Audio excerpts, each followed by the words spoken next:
Dear Hannah, here I am at the railroad station along with a handful of other detectives about to board a train bound for who knows where. The only person who knows where we're going is Lori Gerard. That's the young woman who invited everyone. Actually, she didn't really invite me. She invited Frank and Joe Hardy, and they invited me. And I've always wanted to join forces with the Hardy Boys. I just hope this doesn't turn out to be another one of Lori's silly attempts to grab publicity. Some people can be a little too rich and a little too famous for their own good. All aboard! Wish me luck. Love, Nancy. Well, people, now that our little orientation tour is over, let's get started. Okay, I, again, am Lori Gerard, and the first thing I want to do is thank you all for coming. John Gray.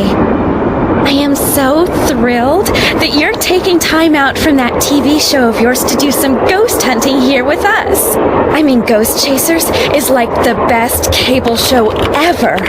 And Charlena Purcell. I cannot tell you how much I adore those romance novels you write. Your characters just seem so real. And all that stuff you know about the Old West, you are just awesome. And Tino Balducci. Only the most famous police detective in the country. And then there's Frank and Joe Hardy. They're amateur detectives. My dad and their dad are old friends. And you must be the other amateur detective, their friend? Natalie? Nancy Drew? Whatever. All right, I'll bet you're wondering where we're going. Well, we're going to Copper Gorge, Colorado. Why? To solve the mystery of what happened to Jake Hurley, the man who originally owned this train. Because see, one day in 1903, this train was found in a place called Blue Moon Canyon, which was out in the middle of the Nevada desert. Only the engineer was on board, and he was dead. As for Jake Hurley, he had disappeared from the face of the earth. Oh, and two more things. Before he disappeared, Jake was rumored to have found the richest gold mine in the world. And the train he owned, this train, his wife Camille died on it while they were going to the gold fields. It was rumored to be haunted. She's gone. Oh my gosh. What in the world? Hey, what's going on? People should never go tampering with things they don't understand. Oh, brother. It's okay. Everybody just stay calm. No need to panic. I'll get to the bottom of this. Well, Nancy, you're up on all that social etiquette stuff. What are you supposed to do when your hostess vanishes into thin air? If I don't seem concerned, it's because I'm not. Lori Gerard is a young woman whose only goal in life is to be famous. She craves attention and habitually uses her father's considerable wealth to get it. So you think her disappearing like that is just some kind of publicity stunt? I just think she couldn't resist showing off in front of all of us minor celebrities. What was your name again? Nancy Drew. You and I have actually met. Sort of. I called you not too long ago when I was at Shadow Ranch. You gave me some information about Dirk Valentine. Ah, Nancy Drew. You don't remember me, do you? No. What else do you know about Jake Hurley? Psst! Nancy, come here! Excuse me for a second. Hey, Nance! Where have you two been? I followed Tino Balducci. And I went after John Gray. He went straight to the room in the car that used to be Camille's and didn't come out again. I could hear all these weird noises coming from inside. Did you talk to him? I was just about to go in, but the next thing I know, Joe's got my arm in a vice grip and is dragging me back here, babbling about how Balducci's our guy. He found something on the floor right where Lori was standing when the train went dark. I saw him pick it up and put it in his pocket. Then he left. Did you ask him about it? When I tried to talk to him, he just kind of brushed me aside and said something snotty like, "I'm on the job here, Junior, so just go back to the playground and stay out of the way." In case you two hadn't noticed, we're not getting a lot of respect around here. Can't we at least tell Balducci that we do stuff for ATAC? You know the rules. ATAC? American Teens Against Crime. We do a lot of undercover work for them. Wonder Cop's probably never even been undercover. Joe, let it go. What'd Charlena have to say? She thinks Lori is faking this whole disappearance thing. She's not the only one. How can you say that? You heard Lori scream. Anybody can scream, Joe. Especially girls whose fathers have given them acting lessons along with everything else they've ever wanted. What about you, Nancy? What do you think? I kind of agree with Frank. You've got to be kidding. Do you think maybe one of Lori's other guests is in on her disappearance? It's certainly possible. From the way she talked, it didn't sound like she knew any of them. Maybe that's what she wanted us to think. Or maybe that's what one of them wanted her to think. Well, whether Lori disappeared by force or by choice, what we've got to do now is find her. Absolutely. Has anyone talked to the engineer? Not that I know of. Then I'm going to head up front and tell him what's happened. Maybe he knows something we don't. Good idea. In the meantime, we'll take another look around in here. Great. Catch you later. Engineer, what do you want? Hello, I'm one of the passengers, and I just thought you should know that Lori Gerard has disappeared. So? I just thought you might want to call the police or something. Hey, all I know is I take orders from Miss Gerard, okay? Right now my orders are to get this train to Copper Gorge non-stop. And until Miss Gerard tells me otherwise, that's what I'm gonna do. But Lori may not even be on the train anymore. Look, Miss Gerard may not be a rocket scientist or anything, but even she knows better than to jump off a moving train. But- Now, if you'll excuse me, I got me a train to run. A square and a duck. Looks like some sort of steam valve. It looks like there's something behind this painting, but I can't seem to move it. Sadie Crawford. Yes? What are you working on? I'm writing my next book. I'm on a deadline, so until I write those two most wonderful of all three-letter words, the end, everywhere I go, my laptop goes, and every chance I get, I write. What else do you know about Jake Hurley? You know, the man who originally owned this train? Wealthy, imaginative, adventurous, stubborn, egocentric, and most importantly, he was smitten at the age of 35 by a young French woman named Camille Voulet, who died about a year after they were married. When did he buy this train? Sometime in the 1870s, he decided to seek his fortune out west, so he had this train custom built so that he, and some years later his wife, could traverse the mountains and plains in relative comfort. Where did he meet Camille? I don't know that. The circumstances surrounding her passing are a bit of a mystery, too. All anyone knows for sure is that years after Camille's death, he showed up in Denver with a pouch full of gold nuggets and semi-precious stones, which he used to purchase mining supplies. He refused to say how he'd come by them, which of course led to speculation that he had found a fantastically rich vein somewhere. Although to this day, its existence remains unsubstantiated and its location quite unknown. Why do you think Lori invited you on this trip? No doubt because I'm such an authority on life in the Old West, and because I'm so good at using old information to unearth new information. My knack for research is, well, it's a gift. I'll let you get back to your writing. My publisher thanks you. Pretty. Looks like some kind of gemstone. Left pickaxe and lamp with buhl for safekeeping. To open what's closed, lead is the key. Or is it lead is the key? This must have been the sleeping car. I need 4 numbers to unlock this, and there's, 10,000 possible combinations? Guessing could take me a while. Hi, you're that Nancy person. How you doing? John Gray. It's a pleasure to meet you. I've seen your TV show. Then I don't have to explain what I'm doing. Oh, heck no. Why, you're measuring the whoozy whatsism with your trusty gizmometrometer thing.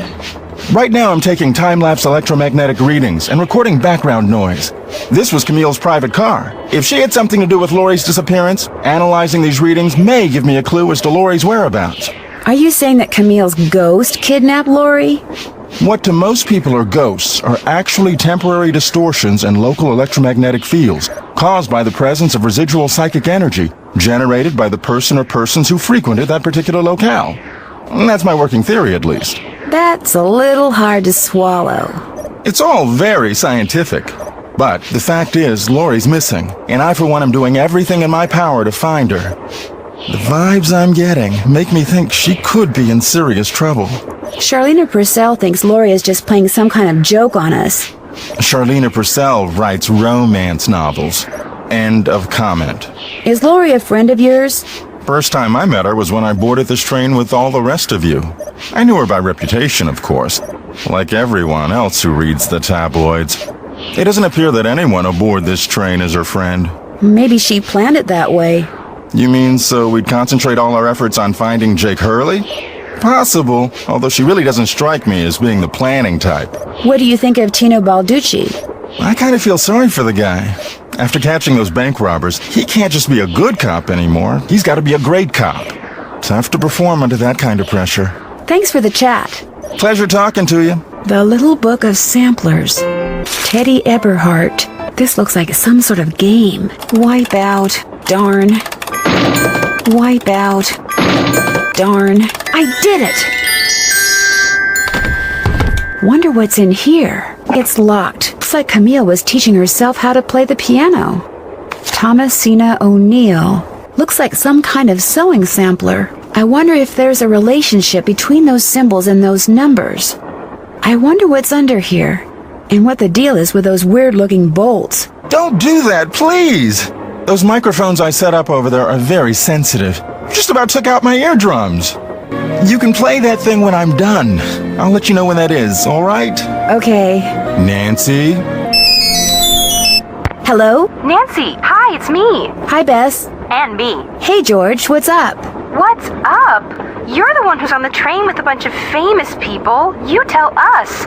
This is torture, Nancy. I'm dying of curiosity here. Bess, just calm down. Oh, like you're not just as curious as I am. She's the one who insisted we call you Nancy. Only because you're driving me crazy. I'm supposed to be helping her paint her room, but every other brushstroke she's like, where do you think she is now? How do you think the Hardy Boys are doing? Why do you think she hasn't called? What do you think Laurie Gerard is wearing? Oh, George, that is so not true. I could care less what Laurie Gerard is wearing. So come on, Nancy. You're on a train full of famous people bound for who knows where. So dish already, would ya? Bess, calm down. Look what you did. You got paint in my hair. I'm sorry. You know, actually, that looks kind of cool. Nice try, Bess. No, really. You're just saying that because you're afraid I'll bail and you'll wind up having to paint this dump all by yourself. George, I kid you not. You should seriously think about doing some major highlights in that color. What color is it? Adobe beige. Nice try, Bess. What's going on, Nan? Our hostess has disappeared. What do you mean, disappeared? I mean, the train went into a tunnel, everything went dark, and when the train came out of the tunnel, no Lori. She just disappeared. Publicity stunt. My thoughts exactly. Remember the time she was allegedly kidnapped from her Vegas hotel room? Yeah, the guy across the hall just happened to have a camera and got it all on tape. It made the evening news in practically every city in the country. And then there was her daring escape the next morning. Only it turns out she faked the whole thing. Of course, she claims her ex-boyfriend faked it to get back at her. She thought she was really being kidnapped. Like anybody believes that. Sounds to me like somebody has been spending a lot of time reading the tabloids. George has. Very funny. So what else is going on? Before she disappeared, Lori told us that the purpose of this train trip is to find out what happened to Jake Hurley, the train's original owner. Was he murdered or something? No one knows. He was married to a woman named Camille, but she died, and he eventually vanished while mining for gold. His train was found abandoned in Blue Moon Canyon, Nevada, with no one on board but his dead engineer. Whoa, spooky. Have any theories? My first order of business is to find out what happened to Lori. So first Hurley's wife dies, then Hurley vanishes, then the engineer dies, then Lori vanishes. A pattern, maybe? Bess, do us all a favor and leave the detective work to Nancy, okay? Has either of you been to Copper Gorge, Colorado? Never heard of the place. Why? That's where the train I'm on is headed. Apparently Jake Hurley buried his wife Camille there after she died on the train. She died on the train? Ew, creepy. Laurie Gerard finds it a little unnerving, too. I don't blame her. Bess, for the 972nd time, there's no such thing as ghosts. I know that. I just have a small problem believing that. I'll talk to you guys later. Remember, when in doubt, call. Hey, Nancy, right? You've got a better memory than our hostess. Who doesn't? Amateur detective, huh? Ever thought about becoming a real detective? You know, like me? Well, I don't know. Do you like what you do? I love it. You, heard about those bank robberies I solved, right? Yes, I sure did. Baffling case. Two-man team at 17 banks in 3 states in 5 days. FBI had no idea who the perps were. But after forcing their vehicle to a stop, confronting them, despite the fact that they were armed and giving chase, I single-handedly made the collar. I heard they stopped because you accidentally rear-ended them. You heard wrong. You see, Nancy, when somebody does something really remarkable in this country, the first thing everybody else does is try to tear them down. Reporters, late-night comedians, even some of my fellow officers, all have been spreading vicious lies about me. Why? Because they've never done anything remarkable in their sorry little lives, and they're jealous. Anyway, you should look around in here. Lots of interesting stuff. This was Jake's private car, you know. I understand that you found something on the floor in the dining car. Yeah, at first I thought it was an old coin, but it turned out to be some kind of slug. Do you think it had anything to do with Lori's disappearance? Nah. Probably been lying there for 100 years. May have served a purpose back then, but now, worthless. May I see it? Sure. In fact, here, keep it. Wear it around your neck or something. That way, when people ask you where you got it, you can tell them Tino Balducci gave it to you. The Tino Balducci. Oh, thank you.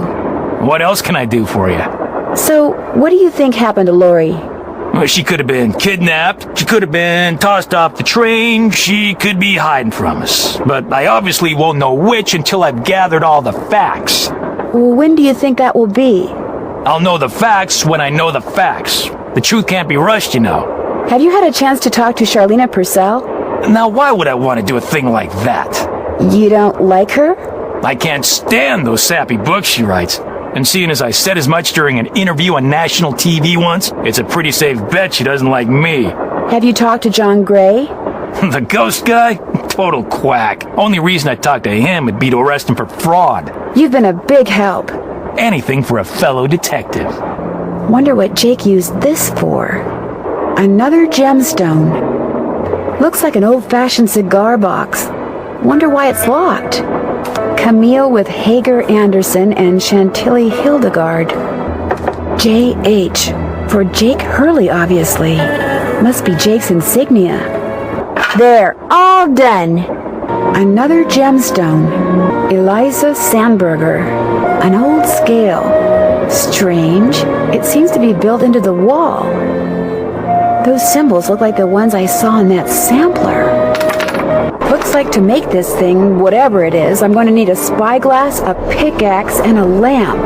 Citrine, amethyst, zircon, those are all gemstones, I think. Silver. What do all those colors have to do with silver? Jake said a pickaxe goes here. I need a lamp. If I had a spyglass, I'd put it right here. According to that diagram I found, those 6 gemstones are supposed to go in these 6 holders, but I have no idea which one goes where. Looks like I need to enter 8 letters into this thing. The question is, which 8 letters? Lori? Oh my gosh! I never thought you'd be the one to find me. No offense.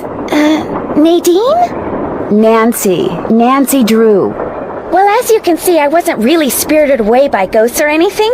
That bookshelf in the dining car, you step on this thing in the floor in there, and it slides open. I practiced disappearing for weeks. So it was just all for show? Well, not entirely. See, here's the deal. My dad wound up with this train when he bought out Noram Shipping. They'd been storing it in this old warehouse outside St. Louis for so long that everybody had just forgotten about it. Anyway, after mass begging on my part, Dad had the train restored to working condition and got me an engineer and track permits and all that other stuff until finally, here we are, on our way to find out what happened to Jake Hurley. I think you were going to explain why you kidnapped yourself. Oh, right. Well, see, I was one of the first people in 100 years to set foot on this train, okay? Everything was just the way it was when Jake disappeared. Except, I also found this. It's a letter that Jake wrote in 1901 to his niece back east. He was real paranoid about claim jumpers, which is why he never told anyone where his mine was. But he was also afraid something would happen to him and no one would ever know where it was. So he wrote this letter to his only living relative, Ruth Kensington. Here, take it. You want me to have it? Why? Because you found me. See, in that letter, Jake tells Ruth that everything she needs to figure out where his mine is on this train. He also warns her that his wife's spirit is on the train too, which kind of creeps me out. But the thing is, to find Jake's lost mine, we need the train. How do you know this Ruth person didn't find the mine decades ago?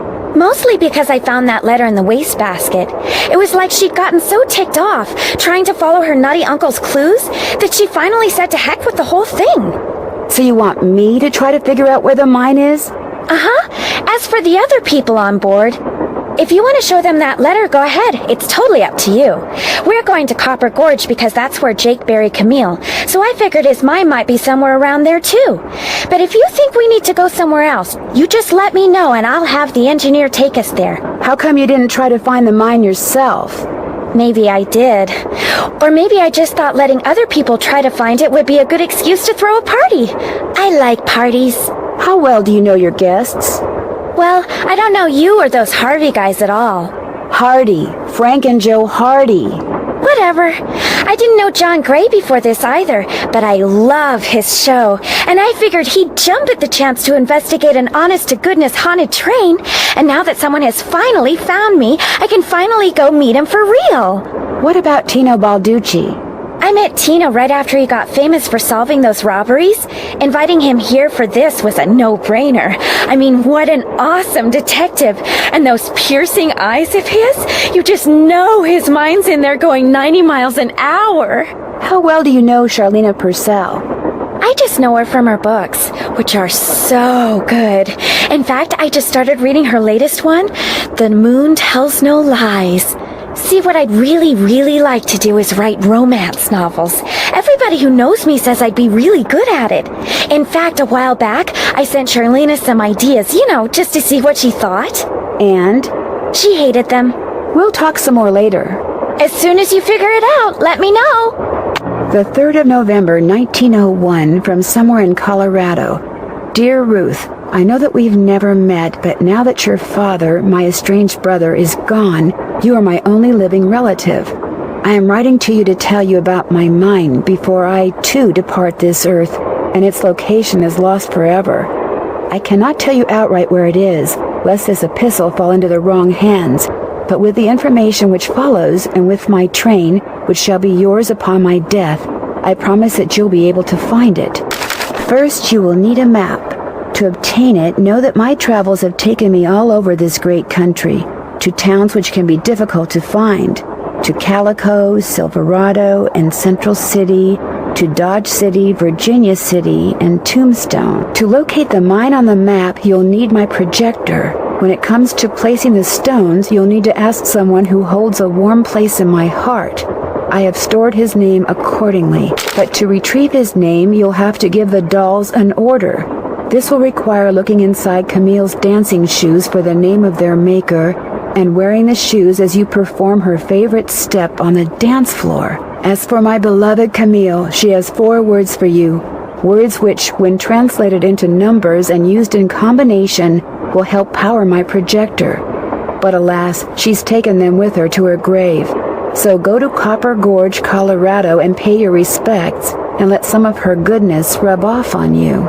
I promised Camille that this train would always be her home.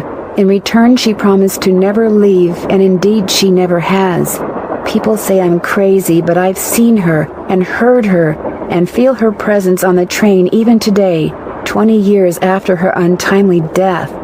So above all else, my dear niece, let nothing happen to my train. It holds wonderful things. Kindest regards, Jake Hurley. Guess I'm done. Strange. All that's left is a jumble of letters. Looks like a dance floor, maybe? Darn, the name of the shoes is so faded I can't tell what it is. Maybe Bess and George can help me figure out who made them. Hello? Hi, Bess. Hey, what's going on? The name of the company that made Jake's wife's dancing shoes is too faded to read, but to find Jake's mine, I need to know what it is. Hey, I know what you can do. Take a picture of them with your cell phone, then send it to us, and we'll check them out for you. But I thought you guys had to paint Bess's room. Boring. Besides, we're going to have to take a break soon because we're almost out of paint. Probably because Bess has gotten more on me than she has on the walls. Anyway, Send us a picture of the shoes via cell phone and we'll get right on it. Ah, you guys are the greatest. I know. Need anything else? I get the definite feeling Laurie Gerard has a thing for Tino Balducci. I saw him on TV once. He is very cute. Laurie thinks he's the world's greatest detective. And you don't? I think he thinks he is. I think the only reason he's famous is because he looks good on camera. Well, I think you two are being way too hard on him. Just because he's good looking doesn't mean he can't also be smart. In fact, maybe Balducci tries to look incompetent on purpose. You know, to give the bad guys a false sense of security so it's easier to catch them. Ever think of that? No, Bess, I never did. Well, there you go. Catch you later. Let us know what happens. I bet I know what this is for. Locked, naturally. Wonder how you open it. That must be the projector Jake mentioned in his letter to Ruth.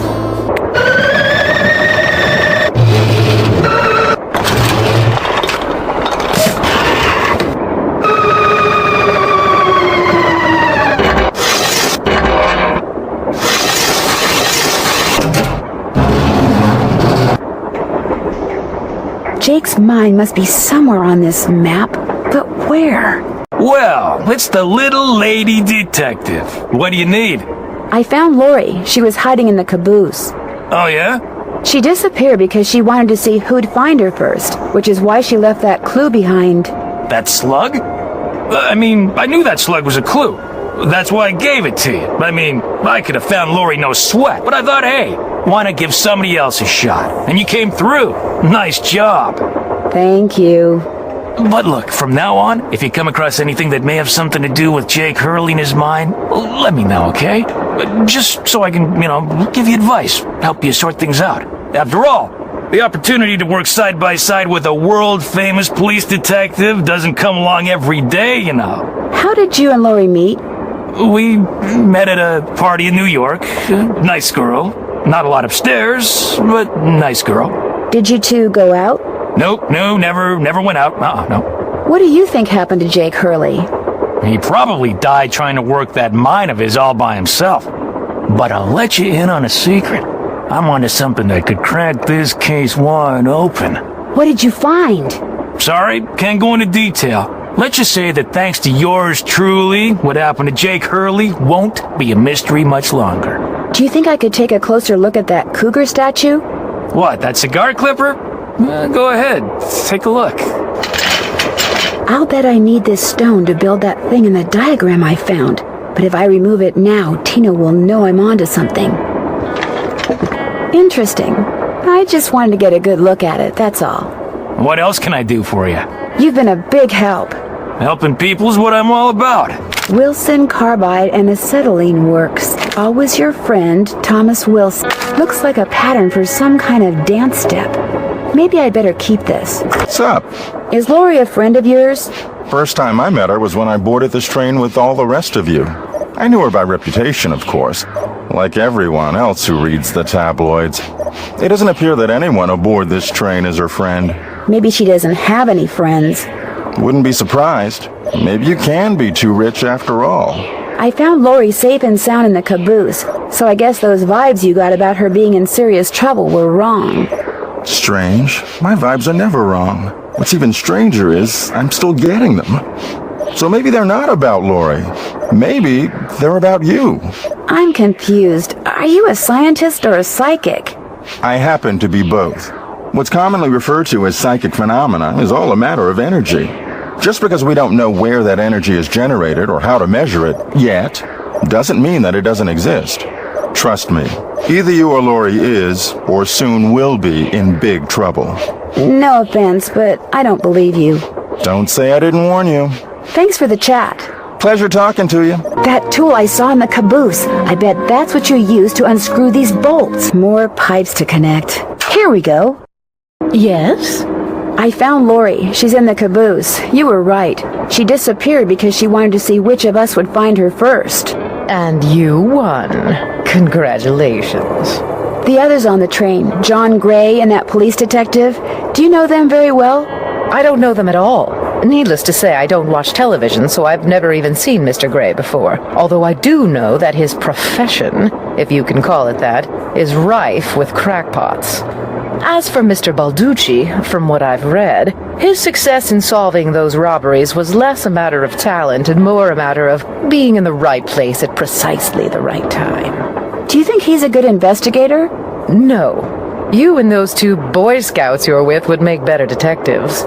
Is that all, dear? Did you know that Lori wants to be a romance novelist?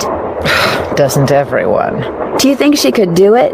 No. Could we please talk about something a little more pleasant? I should get going. That would be nice. Hey, Nancy, What's with the Cheshire Cat grin? you found Lori. Yep, she's holed up in the caboose, and as a reward for finding her, she let me have this. It's a letter from Jake to his niece in which he leaves clues telling her how to find his mine. Only the clues are extremely obtuse. You found Lori, you got the letter with all the clues. Guess you don't need us anymore. Oh, Joe, quit pouting. Want any help? Are you kidding? You bet I do. Now you're talking. Balducci wants me to share everything I find out about Jake Hurley with him. I'll bet he does. He just doesn't want you to show him up again. Yeah, he wants you to do all the legwork so at the last minute, bam, he can swoop in and grab all the credit. I wouldn't tell him a thing, Nance. Unless it's to get lost. I found a diagram for some kind of contraption that Jake designed, but to operate it you need his pickaxe and some kind of lamp or lantern, which it looks like he gave to somebody named Buell.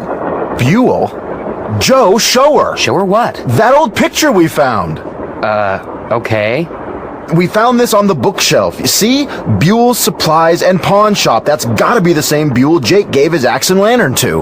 Yeah, 100 years ago. And the guy was a pawnbroker, Frank. The stuff's probably long gone. Or maybe it's still somewhere in Copper Gorge. Well, that's where we're headed, so let's just hope for the best. Right. It stands to reason that the only person other than Jake who had to have known the location of Jake's mine was the engineer on Jake's train. Very true. Not necessarily. Jake might not have told him the exact location. Maybe he just had him drop him off somewhere nearby. Well, still, we'd be way ahead of the game if we knew where that drop-off point was. It would be nice to know his name. The guy died more than 100 years ago. How are we supposed to find out his name? Maybe Charlena What's-Her-Face could tell us how to go about it. Good idea, Frank. I'll ask her. See you later. You know where to find us. Engineer, this better be Miss Gerard. Well, actually, Forget it. a square and a duck. Now, where have I seen those before? Sadie Crawford. It looks like there's something behind this painting, but I can't seem to move it. An eagle. Where else have I seen an eagle? More questions? How would I go about finding out the name of Jake's train engineer? If you're smart, you'd ask me. And because my work is going surprisingly well, during my next break, I'll log on to my archives at home and see what I can turn up. That'd be great, thank you. Whoever invented the cellular modem, that's whom you should thank, dear. I'll touch bases with you later. Remember, if it's juicy, I want to know about it. Hello? Me again. Just checking to see whether you were able to find out the name of those dancing shoes yet. Your wish is our command. But hang on to your hat. The name is a real mouthful. The shoes were made by Chaussette Chateauyantes,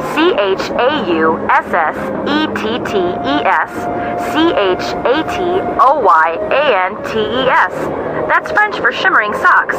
Apparently, if you were into dancing in the 1870s, that was the company to get your shoes from. Chaussette Chateauyantes. Got it. Thanks, guys. Thanks for letting us help. Tino Balducci definitely has a thing for Lori Gerard. So there's some kind of mutual attraction thing going on between them? Well, something's going on between them. I'm not really sure what. Well, find out. I mean, that's a mystery worth pursuing. To heck with this Jake Hurley stuff. You'd give up the possibility of finding gold for gossip, Bess? For gossip this good? Oh, yeah. Talk to you soon. Let us know what happens. Glad you dropped in. Lori told me she'd given you a letter from Jake Hurley that says how to find his mine. I didn't mention it before because it's very bizarre. Lori should have given that to me. I mean, I'm the trained professional around here. Let me take a look. I've seen enough. 2 words. Useless.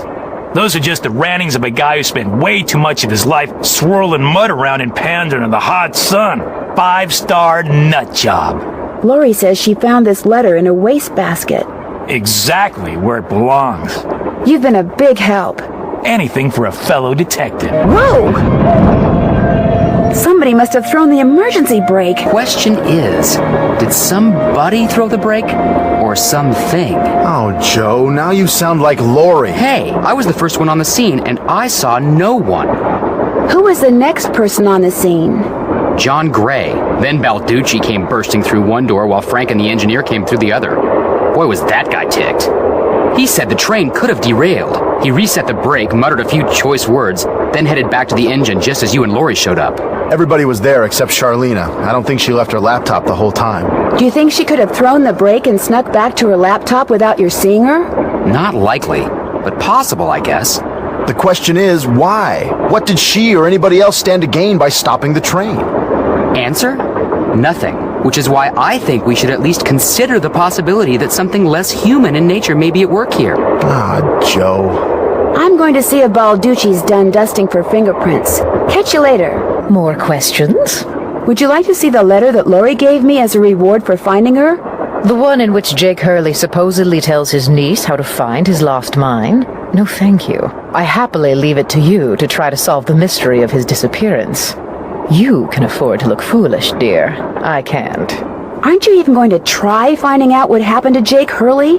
No time. The only reason I haven't insisted that Lori release me from all this silliness is there's always the possibility that what happened to him has the makings of a bestseller. Although I highly doubt it. Why are you so sure that Jake's story wouldn't make a bestseller? His story is an all too common one. A man wanders off into the desert in search of gold and never returns.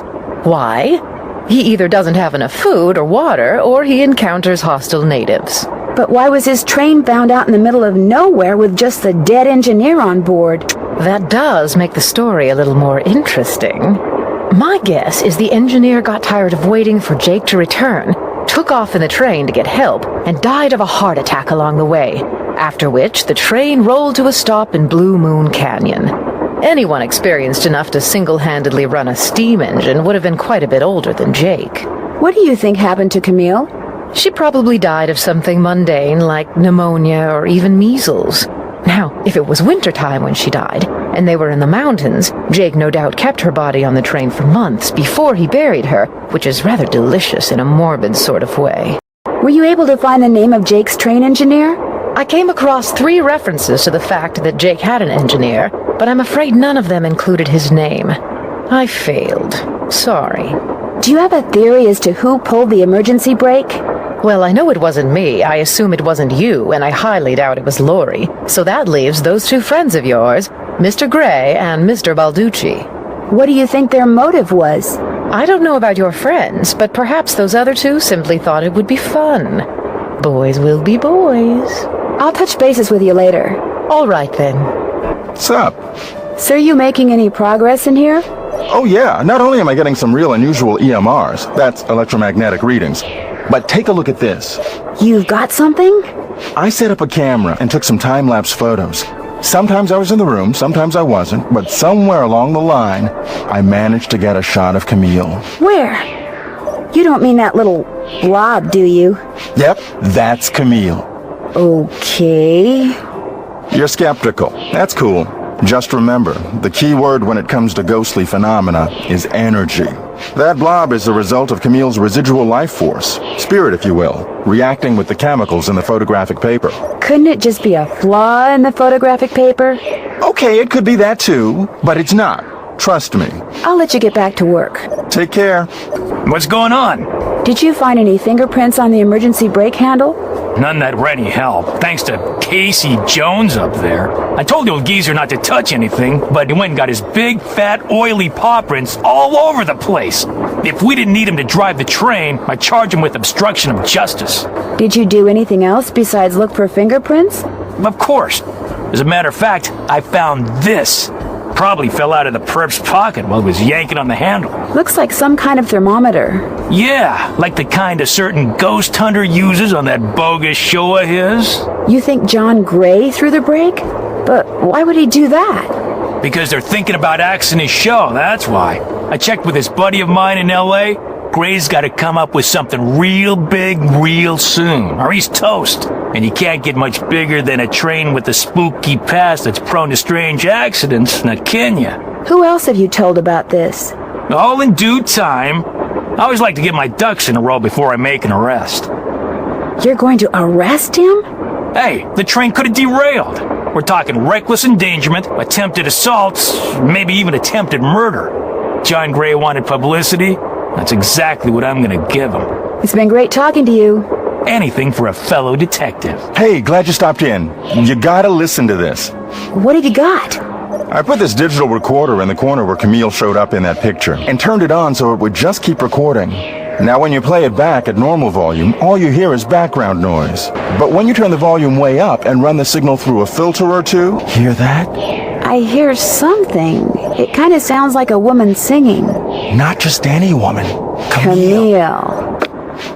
So be careful what you say in here. She's listening. Are you by any chance missing a small digital thermometer? Yeah, as a matter of fact, I am.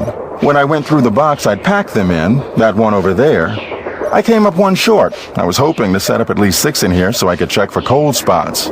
How did you know I was missing one? Because Tino Balducci found it by the emergency brake handle when he was dusting it for fingerprints. And now he thinks you're the one who pulled it. That's ridiculous. I didn't have any reason to pull the emergency brake. Is it true that your show is in danger of being canceled? Newsflash, my show was canceled. Happened last night. But what nobody knows yet is that it's been picked up by a major TV network. Not only am I still on the air, but I'm sitting prettier than ever. Any other questions? Were you in this room the whole time prior to that emergency brake thing? Of course not. I made a couple of trips to my compartment in the sleeping car to get more equipment. But did I get an overpowering urge to pull the emergency brake while I was there? No. I won't keep you any longer. Take care. Yes? I hear that Tino and you used to be an item. How did you know that? I'm a good detective, remember? We went out a couple of times, yeah. As for why we stopped going out, you'd have to ask him. Do you have any idea who threw the emergency brake? I know exactly who did it. You do? Well, who else could it be? Camille. None of us has any reason to stop the train but Camille. She doesn't want us to find Jake's mine, so she's going to do whatever she can to keep its location a secret. She is dead, you know. Well, duh. That's why I know it's her. What's more, your friend, that Jim Harley guy? Not Jim, Joe Hardy. Yeah, well, he thinks it's Camille too. He just doesn't have the guts to say so. Guess I better get to work. I'll be waiting. Guess Camille liked to collect dolls. Mama! That square and that duck look very familiar. There, with any luck, I just opened the stove in the dining car. Nancy, you missed it. Missed what? The argument of the century. Joe, he's exaggerating. Oh, come on, you heard them. They were ready to tear each other to shreds. Who? Charlena and Lori. All we heard was the tail end of it, and unfortunately we really couldn't make out what they were saying. So you don't know what they were arguing about? No. But whatever it was, both of them were absolutely out of their minds, livid. And it would probably be a good idea to find out why. Let me look into it. I'll talk to you later, okay? You know where to find us. More questions? What were you and Lori arguing about earlier today? Lori and I? We weren't arguing. We were simply discussing a topic about which both of us are passionate, that's all. You weren't angry? No. And even if we were, that's really none of your business. I know that sounds harsh, but really, Nancy, eavesdropping is so tacky. Actually, it was Frank and Joe Hardy who overheard you. They said I should talk to you before they gave me all the gory details, but since you obviously don't want to tell me your side of the story, I'll just have to get the scoop from them. No, you don't have to do that. A storyline that Lori submitted to me found its way into my last book, despite the fact that she never received compensation for it. She's reading the book now, and when she got to that part, she freaked. You stole one of her ideas? She had no business sending me unsolicited material. But technically, yes. Now, legally, she can't prove anything, and I'm certainly not about to admit anything. And it's not as if she needs the money. But that's what we were arguing about. For what it's worth, I'm going to talk to this producer I know to see if he'll cast Lori in his next movie. It'll help ease my conscience, and who knows? She could wind up being a star. I mean, she is blonde. I'll let you get back to your writing. That would be nice. James Thurston. Hey, how's it going? I think I know the name of Jake Hurley's engineer. James Thurston. Great! What else do you know about him? Well, nothing. Good. Good. Yeah, finding out more about him will give us something to do. We'll look into it. Tino found one of John Gray's thermometers by the emergency brake handle and is getting ready to throw the book at him. John Gray threw the emergency brake? Why would he do that? That was my first question, which makes me wonder if maybe Tino's the one who's up to something. I still say there's less to all this than meets the eye, if you get my drift. I get your drift, Joe. I have lived with your drift for years. I am saddled with your drift. All right, all right. See you soon. You know where to find us. Back already? See you in a bit. You better. What's going on? How come you told me you and Lori never went out, and she told me you did? Don't you ever stop asking questions? I'm a detective. You know how it is. I dumped her, okay? I'm not proud of what I did. I'm not happy about what I did, but it's done. It's over. Now let's drop it. If you didn't want to dump her, why did you? You are incredibly irritating, you know that? I dumped her because people said going out with her would make me look bad. Said she was a joke, that no one took her seriously. Said if I started hanging with her, no one would take me seriously. So I stopped calling. But you didn't stop caring. No. Now take a powder. I don't feel like talking anymore. More questions? Well, I'll let you go. Remember, if it's juicy, I want to know about it. Hey, how's it going? Were you able to find anything out about Jake's engineer, that James Thurston guy? Good news and bad news. The good news is he had a wife in Copper Gorge, so he may have had children. The bad news is our internet service provider stopped providing before we could use our cell phones to find out anything else. That's okay. We can do more checking when we get to Copper Gorge. Right. Hey there! Welcome to Buell's Old Time Taffy House. Come on over here. Welcome, stranger. Listen, you by any chance get here on that private train what's parked out yonder? As a matter of fact, yes, I did. There's a rumor going around that Charlena Purcell's on board. Is that true? As a matter of fact, yes, it is. Hot dang if that don't beat all. I've read every single book that gal's ever written. Best writer whatever lived. Did she get off the train too? I don't think so. She's pretty busy. Charlena Purcell herself right here in Copper Gorge, breathing the same air as me. Hot dang! Well, welcome, little missy. Go on in and take a gander at what life was like during the heyday of Copper Gorge whilst you sample some of our delicious homemade saltwater taffy. So this is some kind of museum? Why, it's the best kind of museum, sister. It's free. You can gape and gawk and ooh and ah to your heart's content. Least you can till I close up. Where'd all this stuff come from? Been in the family for years. For centuries, in fact. See, Buell was my great-great-uncle. This building used to be his general store. During the glory days back in the 1880s, he commenced a pawnbrokering, so the miners Copper Gorge was crawling with back then could raise some cash to pay for grub and tools and such. But pretty soon, the mining boom went bust. And there was Uncle Buell, stuck with a whole store full of junk. Only it wasn't junk to him. Debris from lost lives and broken dreams, what he called it. Couldn't bring himself to get rid of it. So, passed it on to his kin. My great-granddad is the one who come up with the idea of turning the place into a tourist attraction. And you make money by selling taffy? Tourists just love taffy, especially when you dangle a free sample in front of them to get them hooked. Of course, it ain't really free. Some taffy on a stick will cost you 2 tokens, which you can get by winning both those games over there. How much does it cost to play them? Well, ain't you the little penny pincher? Fact of the matter is they're free. Less you go messing with the artifacts I got in here. Do that and you'll be head first in the nearest snowdrift before you know what hit you. Do you by any chance have any of Jake Hurley's things in here? Jake who? Hurley. He was a miner. I think he may have left a lamp and a pickaxe with your great-great-uncle. Never heard of him. Of course, that don't mean his stuff's not here. Just means you're just gonna have to look around and see for yourself. But remember, Susie Q, don't touch. It was fun talking to you. Be right here if you got any questions. Looks like to get some taffy on a stick, I'm going to need 2 different tokens.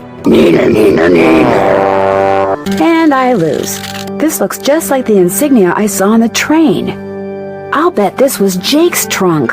You still here? Do you know what's in that old trunk over there? Why? You ain't been fooling with it, have you? Oh no, of course not. No, I just thought it might contain the lamp and pickaxe that I asked you about before. Well, if it does, you can forget about him, 'cause it's locked. None of my kin have ever been able to figure out how to open it. Not even my cousin Alvin, and he went to junior college. So it's never been opened? Not since whoever owned it left it here. I'd really like to see what's inside it. Well, now, I certainly ain't gonna let you break it open if that's what you're getting at. Oh no, I would never use force, believe me. But in order to try to get it open, I would have to, touch it. Nope, sorry, not gonna happen, little missy. Unless... Tell you what, you get Charlena Purcell to come in here so's I can shake her hand, and I'll let you fiddle with that trunk till the cows come home. But Charlena is very busy. What if she won't come? Then I guess you'll just be out of luck.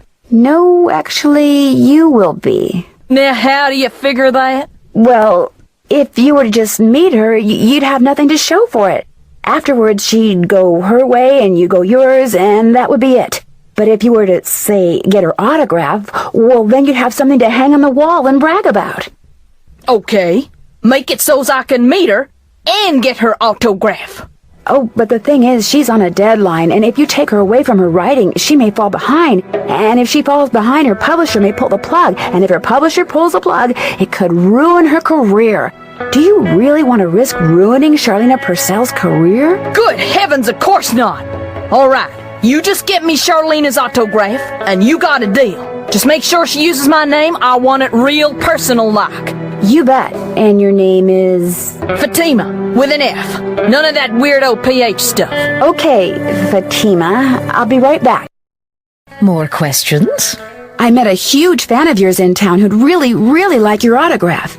An autographed picture would be even better. Imagine that, me having fans way out here in the boonies. Well, I'm sure I have a picture around here somewhere. But what I don't have is a pen. Usually I just ask my assistant for one. I have a pencil here somewhere. A pencil won't do, dear. It has to be ink. See if you can borrow a pen from somebody. I can't stay mad at a fellow detective. What do you need? Do you by any chance have a pen I could borrow? Why, I'm surprised at you. Don't you know that every detective should carry a pen? Actually, I carry a pencil. Well, as it happens, I got lots of pens. Tell you what, if you can play that Leaping Lizards game I found over there and do better than I did when I played it, which shouldn't be that hard seeing as how smart you are, I'll give you a pen. What do you say? Sounds good to me. Okay, the object of the game is to get rid of as many lizards as you can by jumping them with other lizards until you can't jump anymore. Last time I played, I wound up with just 5 lizards. If you can wind up with only 4, the pen's yours. I won! Talk about luck. Here's your pen.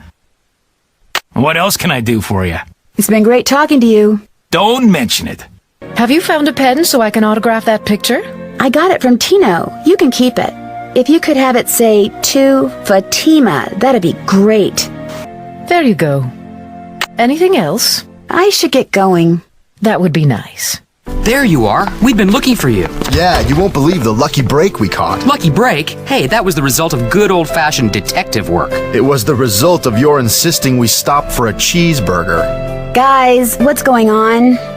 Well, it turns out that a grandchild of Jake's engineer still lives around here. What's more, he hangs out at the local diner. Comes in every day. Apparently, he's pretty ancient. Ah, and you found that out when you stopped there so Joe could get a hamburger. Cheeseburger. The thing is, the owner of the diner wouldn't agree to point the guy out unless one of us fills in for his short-order cook. He's got to go home and wait for the cable guy or something. And since Joe here barely knows how to boil water, guess who got the job? Way to go, Joe. Hey, I can boil water. It's just that when it's got things floating in it, I get confused. Speaking of confused, get this.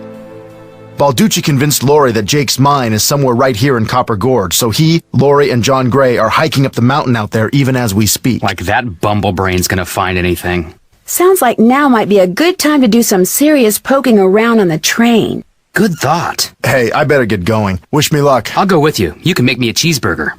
Got that autograph? Got something better, an autographed picture. Hot dang! She spelled my name right and everything. Go ahead, little missy. Have a go at that trunk. Whatever's inside it's all yours. What fits here? Welcome back. Pleasure talking to you. Be right here if you got any questions. There we go. Something tells me I better not go in there without permission. You still here? It was fun talking to you. I'll bet it was. More questions? You didn't go on Tino's expedition to Jake's mine? Please. The man barely knows where his head is. If he's the one who finds that mine, I'll eat my laptop. I should get going. All right, then. A spyglass. I'll bet it's the one I need for Jake's projector. Yes, You startled me. Do you work here? I do. Are you looking for someone? Yes, Camille Hurley. She died back in the 1800s. Ah, Camille. Beautiful crypt, wonderful view, good drainage. Whoever buried her must have loved her very much. May I go inside it? You may, but unfortunately you can't. Why not? I accidentally dropped the key down the grate that's in front of the crypt. If you can retrieve it, you can keep it. I'm having another one made. But if you do go into the crypt, just remember, you won't be alone. Well, there's the key. I just need to find something that key will stick to. This indentation looks familiar. PB. CU. In the letter he wrote to his niece, Jake said she should go to Camille's grave and let Camille's goodness rub off on her. Rub as in rubbing, maybe? I need something that'll help me make sense out of all those lines. I need to match that shape. Well, here's Jake's lamp. Another slug. Could come in handy. But where's his pickaxe? Welcome back. Have you by any chance ever come across a pickaxe that had the initials JH carved into it? Why? Because it used to belong to Jake Hurley, and I really need it. I thought it would be in that old trunk, but it wasn't. You got that trunk open? Wait till I tell Cousin Alvin. He thinks he's so smart. As for that pickaxe, so happens I got it upstairs in my kitchen. Use it to open the coconuts Aunt Lucy sends me every year from Hawaii. Do you think I could have it? Why, no, you can't have it. How would I open them coconuts? Hey, I could have just gotten you Charlena's autograph, but instead I got you an autographed picture, which is way better. You owe me. Oh, okay. I'll let you have the pickaxe. After you do something for me. Sure. I got a bunch of taffy over there what needs sorting. Just follow the directions that are posted by the machine. Them belts get moving pretty fast, so you gotta keep your wits about you. While you're doing that, I'll fetch that pickaxe. You got a deal. Wax paper for the taffy. Would you mind if I took a piece of wax paper? Guess I could let you have a piece. Oh yeah. Got that taffy sorted? No problem. That was easy. You sneak any freebies while you were at it? It was pretty tempting, but nope, I sure didn't. Well, ain't you the goody two-shoes? Truth is, wouldn't have minded too much if you had, long as you fessed up to it. Here's the pickaxe. Cracked the handle pretty bad on the last batch of coconuts. You sure you want it? Positive. There you go. Don't hurt yourself. I won't. Thank you. Hello? Hey, it's Frank. I'm in the kitchen of the diner playing short order cook. Has that grandchild of Jake's engineer showed up yet? Just came in with this lady who's even older than he is. And get this, he's a retired miner, so every time I finish an order and ring the pickup bell, he thinks it's the mine shaft elevator bell. And for some reason it makes him start telling his lady friend about his grandfather. You mean you ring the bell and he starts talking about James Thurston? Exactly. Of course, 5 seconds later, he's rambling on about something totally unrelated, but I just fill an order, ring the bell, and ding! He picks up right where he left off. That is, unless I fill the order wrong and the waitress chews me out. She's got a voice like a chainsaw. Very distracting. Sounds like you better keep your ears open and your nose to the grindstone. I am. Just wanted to keep you posted. Well, good luck. Thanks. Talk to you soon. So do you know what you want to order yet, Edna? I'm still looking. Did I tell you that my granddad was the engineer on a private train owned by one of the richest men that ever passed through Copper Gorge? Jake Hurley was his name. Yes, sir, my granddaddy was Jake's private engineer for more than 25 years. Told my daddy that men don't come any crazier than Jake Hurley, or any nicer. Treated my granddaddy real well, and told him stuff. Real important stuff. Stuff he made my granddaddy swear to never ever forget. Stuff that my granddaddy told my daddy, and that my daddy told me. Why don't you get the egg salad, Edna? Eggs are back to being good for you, you know. Yes, sir, Jake Hurley told my granddaddy things he never told another living soul. Not even his wife. I tell you about her, Edna? I don't think so. Camille was her name. Camille Boulet. That's French, you know. Of course, she died so young that poor Jake didn't have time to tell her anything. According to my granddaddy, one summer day she had a dizzy spell and fell and hit her head. She didn't take well to the heat, see? And sometimes in the summer, when they were going through the desert, why, that train'd be just like an oven. Anyway, Granddad said she got right up afterwards and seemed okay. But a couple hours later, Jake found her in her room, dead as a doornail. Now there's another expression that kinda makes you wonder. Dead as a doornail. The way my granddaddy died, that was kind of strange too. I ever tell you how my granddaddy died? No, I don't think you did. My daddy, he came home from school one day to find a railroad official telling his mom that Granddad been found dead in Blue Moon Canyon, Nevada.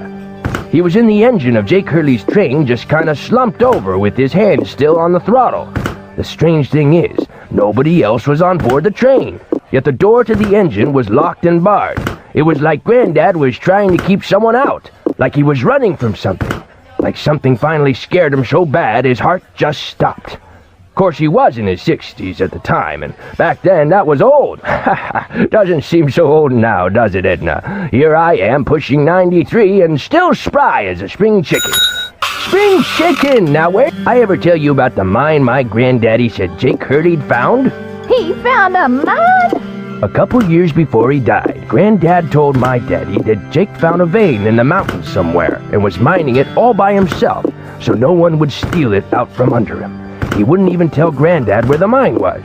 What he'd do is have Granddad drive the train real slow so he could jump off without Granddad seeing him. Then Granddad would pick him up at a prearranged spot a few days later. Oh, they didn't call him Crazy Jake Hurley for nothing. Speaking of crazy, you see how much Abner's charging for a haircut at that shop of his now?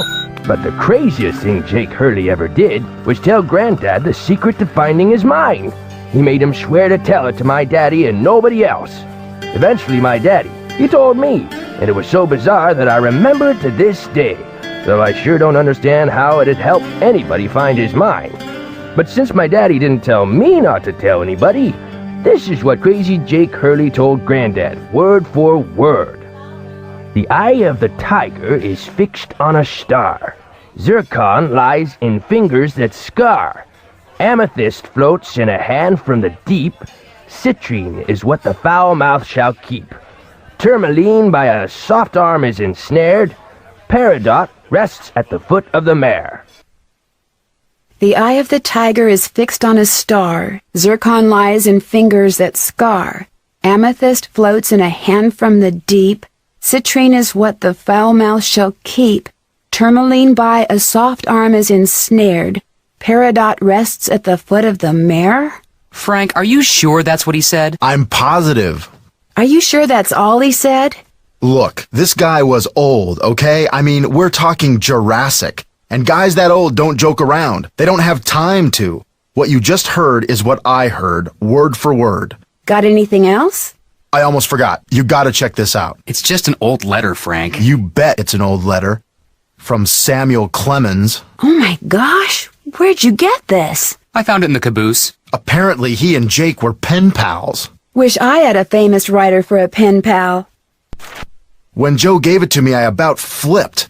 I know I should turn it over to Lori, and I will, but it's just so darn cool. I still don't see what the big deal is. I mean, it's not like it's from Mark Twain or anything. What? See you in a bit. You better. Wisdom, charity, purity, eternity. What's up? I hear Tino took you and Lori for a little hike today. Don't remind me. Turns out Tino had no idea where he was going. Good thing for him, my fingers were frozen stiff. Otherwise, I would have strangled him. I won't keep you any longer. Come back anytime. More pipes. Why am I not surprised? That should do it. Whoa, looks like I did something right. Oh no. What I need is some duct tape. What's up? Would you by any chance have any duct tape? Got some right there in my gearbox. That's the good news. The bad news is, I can't open the box. It's an antique lockbox that I found in this abandoned monastery I scoped out on my show last year. You can open it with either the key, which I just discovered I forgot to bring with me, or the combination, which you're supposed to be able to figure out just by looking at the box. Fortunately, I didn't put anything critical in there. I've never tried to open it without the key, but if you want that duct tape, go ahead and give it a shot. Thanks, I think I will. If you get it open, the duct tape's all yours. I bet the animals should start from the left shore. I wonder if that eagle has something to do with the eagle in that painting in the dining car. How can I repair this? There, good as new. Oh, sorta. Nothing happened. This contraption is obviously powered by something, but what? And naturally, we have still more pipes. There, that looks right. Sounds like steam from the engine is moving through those pipes now. Darn, I must be missing something. Jake said a lamp goes here. Okay, looks like that goes there. There, it should work now. And we have liftoff. That's where Jake's mine is. Brimstone Canyon. Don't you look all excited. What's up? I think I know where Jake's mine is. Tell the engineer to head for a place in Nevada called Brimstone Canyon. Way to go! I knew you could do it, Francie. Not Francie, Nancy. Here's the deal. When we get there, I'm going to make sure that you get to be the first one to check out the mine. I'll call everyone together in the dining car, and while we're in there, you slip off the train. Will 10 minutes be enough of a head start? That'd be great. Think of it as your reward. Of course, anything you find in the mine is, well, mine. So if I find out that you've taken something without telling me, let's just say things could get ugly. Don't worry, you can trust me. I have the feeling that thanks to you, we are about to discover something huge. Great job, Amy. Thank you. Sounds like the train's leaving. Where's it going? Well, Frank and Joe will make sure it comes back for me. I hope. Oh, right. This is the entrance to Jake's mine. Whoa, what's going on here? Jake's color wheel seems to be pointing toward purple. Wow, glowing lizards. Cool. But weird. Uh-oh. There's some kind of chamber on the other side of those poles. But if I move the wrong one, the ceiling will collapse. Jake was too meticulous not to have left a clue somewhere as to how you're supposed to move them. Okay, so far so good. I should be able to get through there now. Jake Hurley, I presume? Camille. It figures he'd be carrying a picture of her. There's something underneath it. Looks like a letter. April 14th, 1865. Your humble friend, Abe. Oh my gosh, this is from Abraham Lincoln. And April 14th is the day he was assassinated. This letter must be worth a fortune. That's just what I thought, too. See, what I didn't tell you when I gave you that letter Jake wrote to Ruth is that I also found his diary, which is how I found out he'd gotten to be friends with President Lincoln, and that he'd gotten a letter from Abe that he knew would be so valuable someday that he always kept it on his person. Can I have it? Sure. See, I knew if we could just find Jake's body, we'd find the letter. And you did it, Amy. You did it. I'm going to be famous. Good famous for once. So you never really cared about finding Jake's mine? Nah. I mean, it would have been nice if it was filled with gold and silver and stuff. But this is what I was really after. And you followed me because you didn't trust me? I trusted you to find it. I just didn't trust you to give it to me. And now that you have... You know, I'd really be famous if I could say I found this all by myself. But even if I got you to lie for me, how do I know you'd keep lying? Oh my gosh.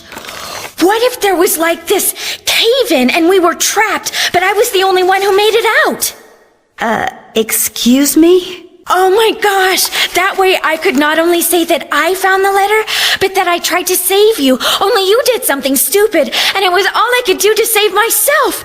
Oh my gosh! I'd make the national news for sure, and people would say I was smart, and resourceful, and courageous even!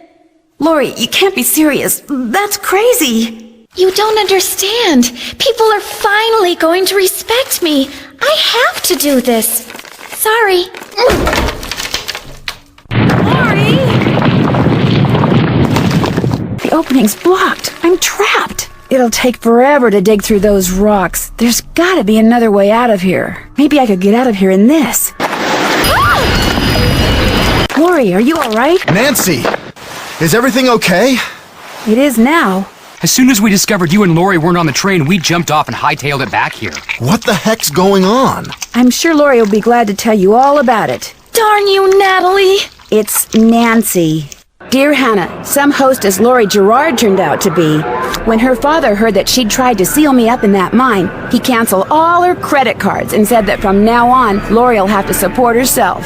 She has yet to stop crying. Tino Balducci told reporters that he knew what Lori was up to all along and said he let Frank, Joe, and me solve the case so we amateurs could enjoy his limelight. Joe was just about to belt him when a big argument broke out between John Gray and Charlena over whether John had really recorded Camille's ghost. She started calling him a crackpot, and then he started calling her a hack. Then, well, let's just say that soon the press was no longer interested in what Tino had to say. As for Jake Hurley, it turns out that his letter from Abe Lincoln is worth a small fortune. Pretty ironic, huh? Jake spent his whole life searching for gold, when all along he possessed something far more valuable. His uncanny knack for making friends. Love, Nancy. Have you ever been to Paris, France? Well, preparez-vous, because that's where my next mystery adventure takes place. I'm going to be the assistant to Minette, a famous fashion designer. I'll be working undercover to find out why she's been acting so peculiar lately. Throwing tantrums, firing people. She's even started wearing a mask for no apparent reason. Her studio is in this spooky-looking centuries-old moulin. That's French for windmill. Of course, that doesn't have anything to do with her strange behavior. Does it? One way to find out. Help me solve my next case. Danger by design. À la prochaine!